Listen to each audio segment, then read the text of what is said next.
Hi everyone, and welcome to this tutorial. In this episode we'll be looking at the select and link tool.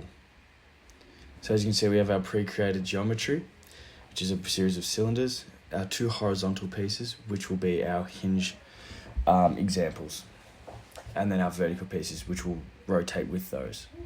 So what we can do is select the two vertical pieces and then go to the select and link tool, which is on the top left, as you can see here, next to the redo button.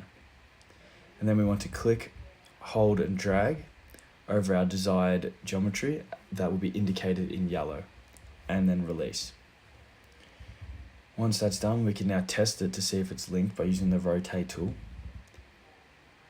And you can see that now those two vertical pieces rotate with the horizontal cylinder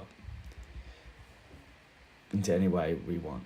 We'll just go back to the original placement and we'll go one level deeper again, and we'll select our second horizontal cylinder.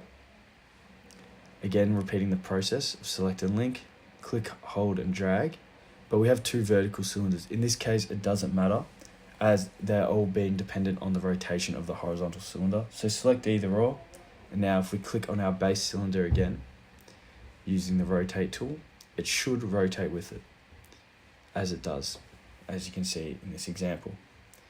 Now if we go back to the base position, we can see if we rotate that top cylinder, it doesn't affect the bottom two. So now we want to incorporate this top cylinder into it. Again, select and link, click, hold and drag, and indicated in yellow. And now if we rotate this cylinder, you'll be able to see that it now rotates that top piece. And then if we go into a side view, just to make it a little easier, and we click the base cylinder and we rotate, you can see that it rotates all as one piece using the base cylinder, but we can still independently change the top piece.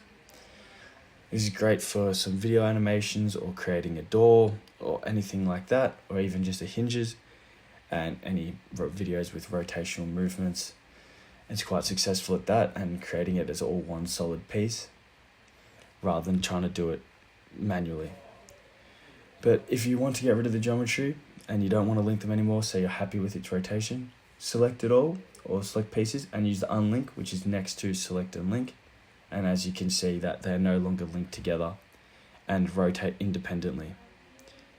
Or in this case, we'll disconnect half of it and you can see that it's still working that way, as those pieces are still linked together. But now we can simply just unlink it all, and you can see that we're happy with this position, and that doing so means that these are all independent. So thank you for watching, and I hope you enjoyed the video.